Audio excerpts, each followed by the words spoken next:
July 2003, Miami Field Office, 09 a.m. The United States Secret Service is in a state of controlled panic. For 6 months, a ghost has been draining ATMs across America. No smash and grabs, no cut wires, no witnesses. Just thousands of accounts emptying out simultaneously from New York to California. The banks are screaming, the FBI is confused, and the Secret Service, who is actually responsible for protecting the financial infrastructure, is looking at a wall of static. They call an emergency briefing. In the room sits a team of veteran agents, forensic accountants, and one 22-year-old kid named Albert. Albert isn't an agent, he's a consultant. A criminal informant on the government payroll, earning $75,000 a year to help the feds catch hackers. The lead agent slides a file across the desk. It's the forensic data from the ATM attacks. He looks at Albert and asks, "How do we catch the guy doing this?" Albert opens the file. He scans the code. He nods. He looks the agent in the eye and says, "I'll get right on it." He walks out of the office, gets into his car, drives 2 blocks away, and opens his laptop. He logs into the admin panel of the ghost server. He checks the balance. The money is still flowing. Because the United States Secret Service didn't just fail to catch the most dangerous bank robber in American history, they were paying his salary, and he was currently using their Wi-Fi to rob the bank. This is the story of Operation Get Rich or Die Tryin, and it is the single most expensive HR mistake in the history of the United States government. To understand how a college dropout managed to steal 170 million credit card numbers under the nose of the FBI, you have to understand the battlefield. In 2005, the American economy was moving online, but the security was stuck in the Stone Age. Corporate giants like TJX, the parent company of Marshalls and TJ Maxx, didn't keep their money in a vault. They kept it in data packets flying through the air. They spent millions of dollars on firewalls. They had armed guards at the doors. They had biometric locks on the server rooms. If you looked at their security blueprint, it looked like a fortress, unassailable. Their primary defense was something called WEP, Wired Equivalent Privacy. At the time, this was the titanium door of the internet. The math said that to break a WEP key, you would need a supercomputer and about 1,000 years of processing time. The executives slept soundly because the math told them they were safe. But Albert Gonzalez wasn't a mathematician. He was a mechanic, and he knew something the executives didn't. Corporations build digital fortresses the same way they build physical stores. They put a $10,000 lock on the front door, but they leave the bathroom window unlatched. The flaw wasn't in the servers. The flaw was in the air. Albert realized that he didn't need to break into the building to steal the data. He just needed to be near it. See, the stores used Wi-Fi to transmit data from the cash registers to the back office, but Wi-Fi signals don't stop at the brick wall. They bleed out into the street. They bleed out into the parking lot. So the fortress had a perimeter extended 300 feet past the armed guards, right into public property. But he still had a problem. The signal was encrypted. Even if he could hear it, it just sounded like digital noise. He needed a key. Most hackers would try to guess the password. Albert decided to steal it from the air. He went to a hardware store. He didn't buy a high-tech computer. He bought a Pringles can, or at least the industrial equivalent of one, a Yagi antenna. It's a long directional tube that focuses radio waves like a telescope focuses light. He hooked this tube up to a standard laptop and drove his Nissan Sentra to a Marshalls in Miami. He parked in spot 4B. He pointed the tube at the store window, and he waited. This is where the engineering gets beautiful and terrifying. WEP encryption had a mathematical defect. It used something called an initialization vector, a random string of numbers meant to scramble the data. The problem, the string was too short. If you listened long enough, the numbers would eventually repeat. Albert didn't try to break the door down. He just sat in his car, eating fast food, letting his antenna catch these repeated numbers. After a few hours, his laptop had collected enough repeats to mathematically reverse-engineer the password. A green light flashed on his screen. Access granted. He was in the network. He wasn't a customer anymore. He was a system administrator. But getting in was the easy part. The hard part was getting the money out without triggering the alarms. If he just transferred $1 million, a red flag would go up instantly. So he didn't steal the money. He installed a sniffer. Think of a sniffer like a wiretap. Albert planted a small piece of code on the store's server that did one thing. Every time a customer swiped their card at the register, the code made a carbon copy of the magnetic strip data and silently emailed it to a server in Latvia. He wasn't robbing the store, he was photocopying the money. And it worked. It worked too well. Within weeks, Albert wasn't just collecting thousands of cards, he was collecting millions. The data was flooding in faster than he could sell it. And this is where the idiot factor kicks in. In any heist movie, the plan relies on precision, but in reality, crime is messy. Albert was a genius at code, but he was terrible at logistics. He suddenly had a massive physical problem: cash. He was selling these stolen numbers on the black market, a site called ShadowCrew that he helped run. The buyers were paying him in bundles of street cash. Albert was 23 years old. He lived in a condo in Miami. Suddenly, he had huge duffel bags filled with $20 bills showing up at his door. He bought a money counting machine, the kind banks use, but the volume of cash was so high that the machine kept jamming. It broke within a week.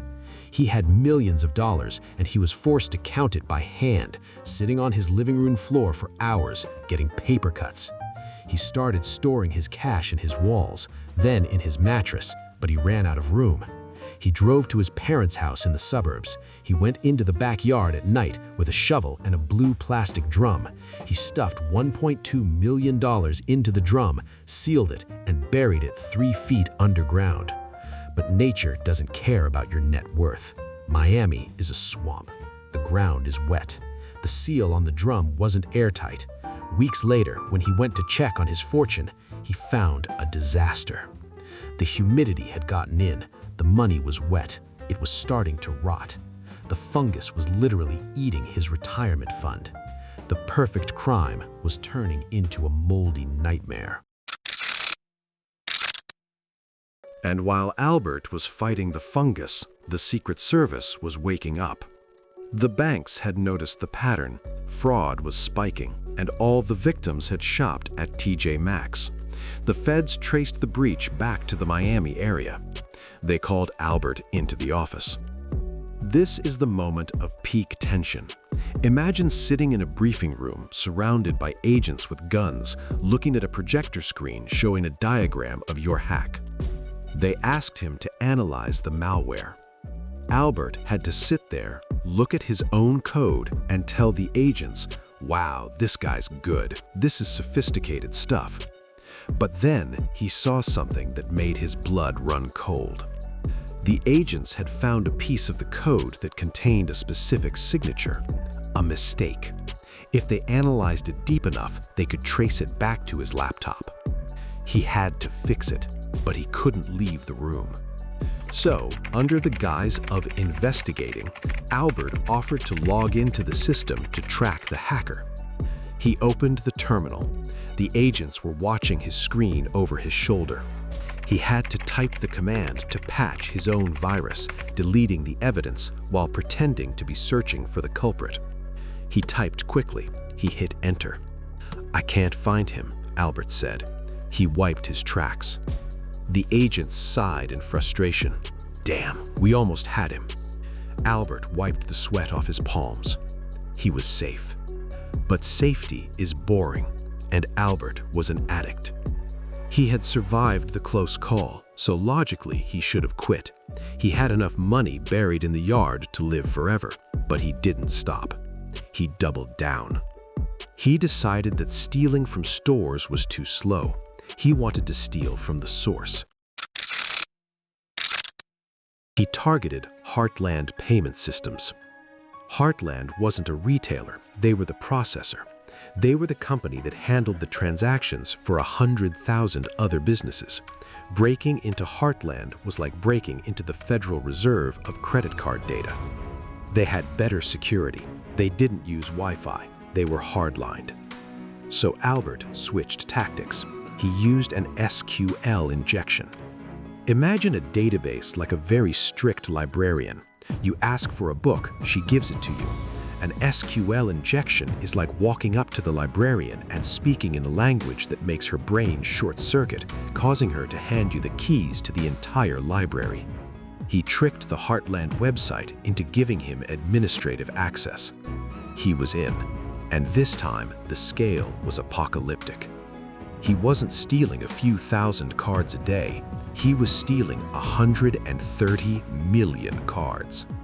He threw a birthday party in Miami. He rented out a luxury venue. The tab was $75,000 for one night. He stood on the balcony, drinking champagne, watching the city lights. In his pocket, his phone was buzzing. Every buzz was another batch of 10,000 credit cards leaving the Heartland servers. He felt like a god. He controlled the US economy.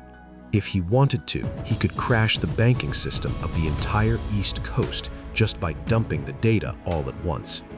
But hubris is a slow poison. The downfall didn't come from a brilliant FBI sting operation. It didn't come from a firewall.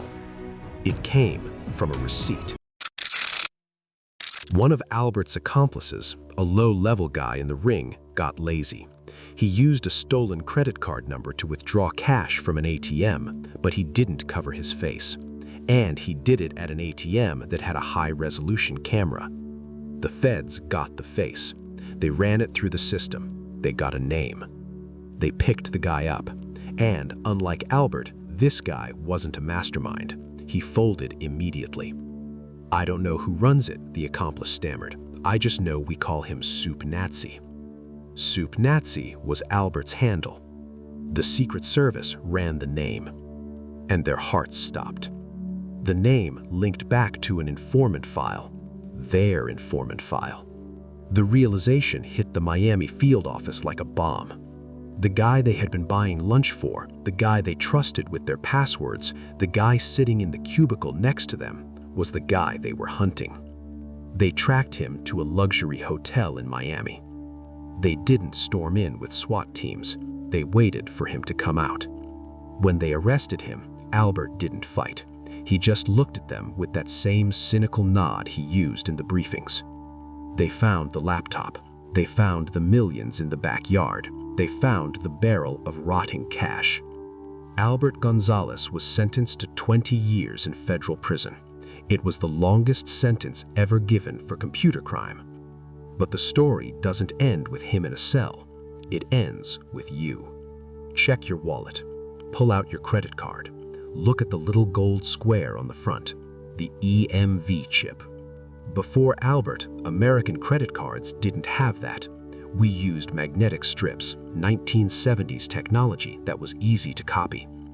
The banks knew magnetic strips were insecure, but they didn't want to spend the money to upgrade the system. It was cheaper to just refund the fraud victims than to fix the technology. Albert changed the math. His Heist cost the industry nearly $400 million. Suddenly, the cheaper option was to fix the lock. He forced the entire global banking system to abandon the magnetic strip and adopt the encrypted chip. He is the reason you have to dip your card instead of swiping it. He is the reason the transaction takes 3 seconds longer. So, the next time you're standing at a checkout counter, waiting for that little machine to process your payment, remember Albert Gonzalez. The government paid him to rob the bank, and in the end, he forced them to build a better one.